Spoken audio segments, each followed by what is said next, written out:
Even as early as the beginning of the Christian church, there were different views and opinions and debates over the issue of works versus grace.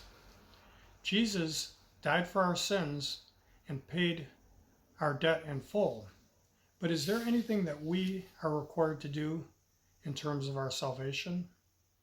And this is the way Jesus showed it to me.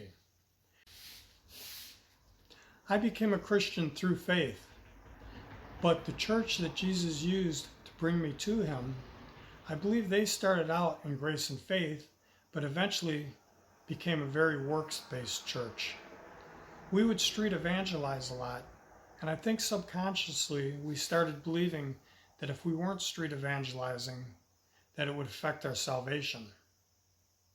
Now, after leaving that church, I eventually started going to this other church where the pastor preached resting in God, and that by resting, God would give you works that would be what he wanted you to do without much of your own effort. Around the same time I was going to that church, I came across this verse in the Bible in Isaiah chapter 33.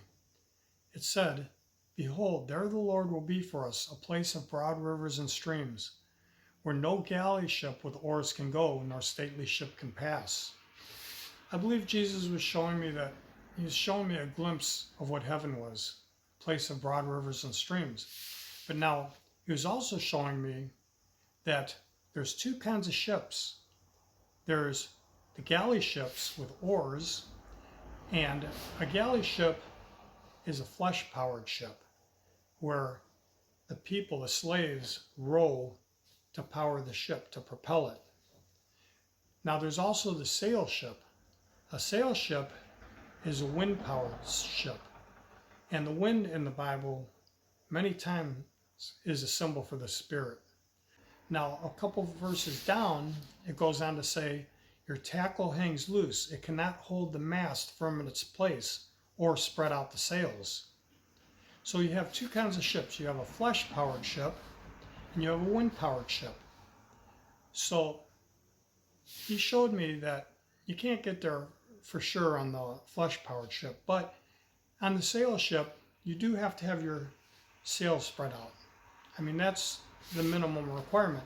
And basically, when you make sure your sails spread out, you're able to receive the wind or the Spirit.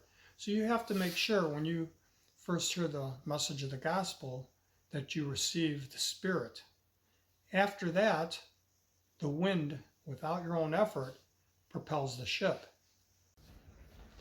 Jesus says in John 15, when he talks about the vine, he says, "Without me, you can do nothing." Now that's the same thing with the sail ship. You could have the sails spread out, you can have everything perfect, but unless that wind blows, you're going nowhere. So it is totally up to God to propel you, but it's up to you to be ready to be propelled. So that's the way God showed it to me. We have to be ready for him when he wants to use us, but without him, anything we do is just on our own, and we're going to go nowhere. So if you see yourself grabbing onto those oars, let go of them, get your sails spread out. And until next time, happy sailing.